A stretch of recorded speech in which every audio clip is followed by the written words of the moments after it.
Liz Truss was forced to act by a crisis of economic confidence in her and her now ex-Chancellor Kwasi Kwarteng's plans for the public finances. This is how the Office for Budget Responsibility said things looked before the mini-budget. It shows national debt as a share of GDP. You can see it's forecast to fall over the next 5 years. That told markets that in due course, the UK would pay its own way. But this is what the mini-budget did to that calculation. It slapped £45 billion of unfunded tax cuts, plus the energy bailout and other costs on top. And the Institute for Fiscal Studies calculates that has left a £62 billion hole that needs to be filled, a huge gap for new Chancellor Jeremy Hunt to have to close to the satisfaction of the markets, the OBR, not to mention Conservative MPs. Now, the U-turn on corporation tax has closed the gap by £19 billion. And the 45p rate cut, worth £2 billion, that's already been ditched. But that still leaves a gap of £41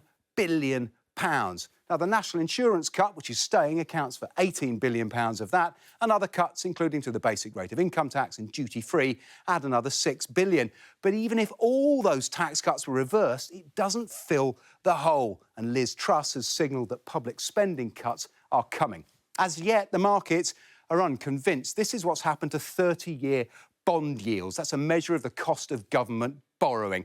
In this case, the rule of thumb is if the line goes up, it's bad, and down is good. And you can see that pressure was rising early in the week. It's higher at one point than after the mini-budget, but it fell on speculation of a U-turn and again on news Kwasi Kwarteng was flying home from Washington.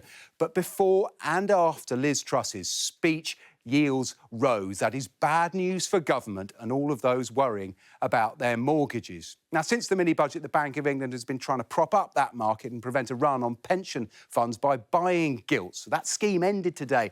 The bank spent £19 billion in total of a possible £65 billion it had set aside, creating a deadline that helped perhaps dictate political events. Fingers will now be crossed at the bank and the Treasury that these steps have been enough to restore financial stability, whatever the cost to the Prime Minister's political credibility.